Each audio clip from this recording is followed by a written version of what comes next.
slept that much, so maybe I'm a little more like today, but you know what? Assholes don't say sorry, so whatever. Toni. One sec.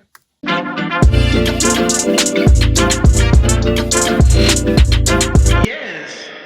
What up, fuckers? Welcome back to Ask an Asshole. My name's Toni, aka The Asshole, and we're here today with episode 4 of Ask an Asshole because you guys have a lot of questions and I have kind of a lot of time, as do you. So I wanted to make sure that I put out as many videos as I can and answer as many questions as I can. If I do not get to your question, I will email you back only if you leave an email because it is anonymous. The form is in the bio link below, so check that out. But this isn't for the wary because shit gets real. It doesn't matter what time it is because time is a construct now. I think it's just kind of separated between when we're sleeping and not sleeping. So I have a glass of wine, of course, with my name on it, as any asshole does. Thank you, Casper, for this lovely birthday gift. My birthday is also in like 3 weeks, and just get ready for that. It's a big deal for me. I don't know how I'm gonna celebrate it in this state, but I'm gonna figure it out, and you better be there. Enough chit-chatting. I guess I'm gonna talk for the rest of the time. So a lot more chit-chatting, but let's get to the business of why we're here. All right, first question. Dear Toni, hey love, please help. I just need someone else's perspective. So what had happened was that my male best friend and I found out that we both have mutual feelings for each other. Long story. I want to hear this long story. But I decided I didn't want to be in a relationship only because we are young and both busy and long distance. Fair. He respected that and we moved like normal. However, the friendship was very flirty and cutesy. I got all the benefits of a girlfriend without the label. By the way, he is the sweetest and I love him. The mutual attraction is very much there and I'm not talking to anyone else. But I know he wants an official relationship, but again, I'm not ready to commit. I don't want to lose him and I know one day he'll get tired and leave. Yep, you're right. I'm glad you know that because he definitely will. No one deserves to be waiting around for someone to want the same level of commitment that they want. A person can only wait so long for someone to feel the same and eventually they're going to move on. Everyone has their own different threshold of how much they can take, but all we really want is for someone to love us the same way that we love them. And I feel like the minute he has that with someone else, and it sounds like because you said he's so great, there's a chance that he will find it with someone else because he's so great. The minute he finds that with someone else, someone who's ready to commit or at least be on the same level as him, he will leave because the worst relationship to be in other than an obviously toxic relationship is an unbalanced relationship, like both friends, co-workers, romantic, whatever it is. It's just so frustrating to feel like you're giving more and getting less. I'm not telling you that you have to be ready for something, but you do have to be ready for him to leave because if you're not going to step up to the level that he's asking for, just eventually people do get tired of that and want to find something else that's more fulfilling. So for right now, I feel like this is probably great for both of you because it's not really a time to meet new people that you make deep connections with because you can't really go out and meet anyone else. So you guys kind of both have that quarantine pal. You can text all day, flirt, get all those benefits like you were saying without the label, but you really can't be selfish. It's okay if you don't want to be in a relationship, but you have to be equally as okay if he wants that and finds that with someone else because yes, he wants a relationship and you're the person he wants it with right now, but if there's someone else, there's someone else. And if they want a relationship the same level that he does, there's no way he's gonna like you still. Like that's just the bottom line of it. For right now, you're probably in the clear. You probably have a little bit of buffer room with this quarantine because the chances of him meeting someone and having as strong as a connection as you or seeing a future of that connection is really small right now. So you've bought yourself some time, but girl, I mean, this is kind of what people want, to fall in love with their best friend. If you like him, you like him. You gotta get over whatever is stopping you from just wanting to take the plunge. And like, if it's worth it, it's worth it. At the bottom line, like if this is something that you want, you're gonna have to tell him and show him at some point because it's not fun to feel unwanted. And I'm not saying you're making him feel unwanted, but eventually when someone shows him a little more passion and a little more reciprocation, there's no way he's gonna stay liking you. If it's something you really don't want to give up, you know what to do, but at the same time, take your time, do what you gotta do. You have a couple more months in this kind of sweet spot that you've curated for yourself, but I would just say after that, don't be surprised if he eventually goes to someone else. Whew.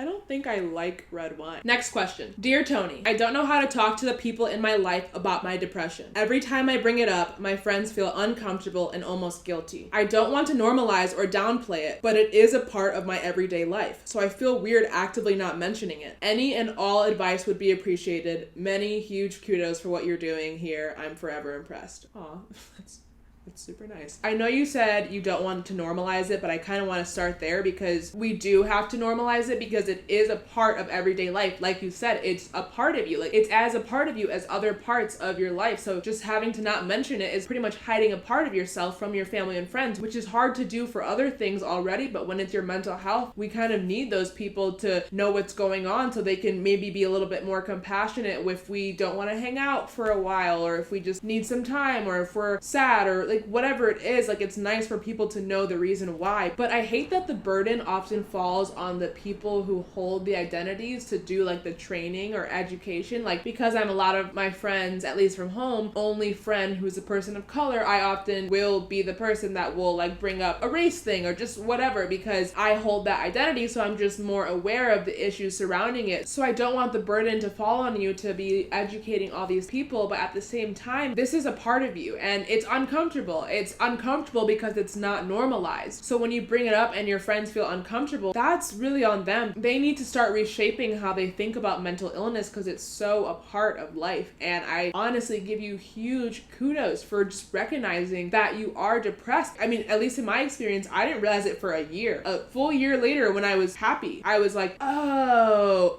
okay, I get it now. I was super depressed and I just was in denial of it for the entire time. So for you to have acknowledged it, come to terms with it, to say that it's just a part of your life, it's just a part of you, that is so amazing and so healthy. So I really want to point that out, that like, don't take that for granted because a lot of people don't have that type of clarity. Because you have the clarity that you do, I think you say that exactly to your friends with the caveat of being careful, because I think it does become hard to carry the burden of someone else's mental illness full time. And it doesn't sound like that's what you're doing to your friends, but I just want to give that awareness too, because it does begin to take a toll on other people as well. But I think just like letting your friends know, hey, I'm sorry if this topic is uncomfortable. I just want this to be something that we say, or that I say, and that you guys know is very much a part of my life. And if I ever X or Y or Z, some of that may be because of my depression, and I just want you guys to know that. And I think also being able to just be transparent, it sounds like you're already doing that. So now it's more on your friend's turn to accept that. This is really you just saying, hey, this is my life, like take it or leave it. Like, you shouldn't have friends that only want to be friends with you when you're super happy or when you're in the best mood ever. Your friends, any relationship, etc. Because everything but family is a choice, we should be making our choices widely. So there's that quote that's so dumb, but honestly it fits in this whole bitch asshole thing where it's like, if you can't handle me at my worst, then you don't deserve me at my best. That is so fucking true. However cliche Tumblr that is, it is true, because if you're only friends with someone, or if you're only in a relationship when it's easy, you don't deserve to be in that relationship, because life is hard and shit is hard and you gotta be there for all of it. So kudos to you for being so self-aware and knowing what you're going through and wanting to talk to people about it, wanting to normalize it. Don't downplay it. You don't deserve that because you're going through it. You deserve to express it. I hope this was a helpful answer. If it wasn't, message me again, because I feel you. I think you're doing amazing things, and I want you to feel validated in all the feelings that you have, because they are super valid. Just keep going. You got this.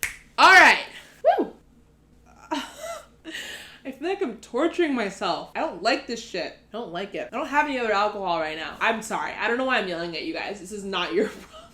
I haven't slept that much, so maybe I'm a little more like today, but you know what? Assholes don't say sorry, so whatever. Okay, last question. If you're in a relationship that's good and fun, but you know you aren't compatible in the long term, how long do you wait until you break it off? I know I want kids. I know that she doesn't. We're both in our late 20s. We're gay. We're cute. We're in love. I love that. Been going out for about 4 months. We are not living or quarantined together. So you may be a little annoyed at my advice on this, because I would kind of be annoyed if I got this advice too. There are some relationships relationships that are what you need for that time. If I think back to my relationships, one of them I needed because I just needed to feel loved, validated, like I had never had one before, and it was like the first time that I was like, wow, someone thinks I'm the fucking sun, moon, and stars. That's amazing. I needed that. It was a super toxic relationship, but I needed one element of that to basically get over all the trauma of the years of like rejection that it felt like I had gotten my entire life. My next pseudo relationship, I needed the exact opposite. I needed low commitment, low whatever. That didn't last. Like I get attached. So basically at the inception of the relationships, it's what I needed. It doesn't mean it lasted, and there's a reason, because it's what I needed then, but it wasn't what I needed long term. Once I got whatever I needed out of it and they got whatever they needed out of it, and then our incompatibilities were the only thing left at that point, let's move on. But with what you're saying, you are in a relationship that you want right now. It's cute, it's gay, it's fun, you have love. And I think at the point though, when you start thinking, when do you want kids? Like that may be the first thing that you think of. If you want kids in a year, hey, then this probably shouldn't last that much longer, because at that point you'd have to meet someone that you'd want to have kids with. Then after 3 months, if you find them right away, have kids, which is kind of an abrupt timeline. So I think it's really just asking yourself, I have these things that I want, I have these things that she doesn't want, and at this point, how long am I willing to go without these things, or how long am I willing to put this off? And if right now, if what you need is a cute, gay, fun, love relationship, boom, you have it, amazing, awesome, you're in a good place. But if there comes a time when you need something more serious, more compatible with your long-term goals, just better for your overall future, when that point comes, that's when you gotta break this off. Or when you foresee that point coming, that's probably when you gotta break it off. And you already have this in your rearview mirror, and as we all know, objects in the mirror appear closer than they actually are. So maybe this is closer to your horizon than you think, and if that's the case, I think you reevaluate sooner rather than later. Okay, fuckers, that's it for me for today. Actually, no, it's not, because I'm putting out another episode in 5 hours because I'm crazy and I don't like to sleep. So at this point, let's just pile it on. Oh yeah, thanks for tuning in. I hope you enjoyed this episode. Come back in 5 hours, I guess like 4 hours and 45 minutes, to see other questions and to hear some more answers. And until then, I'm your neighborhood asshole, and this is,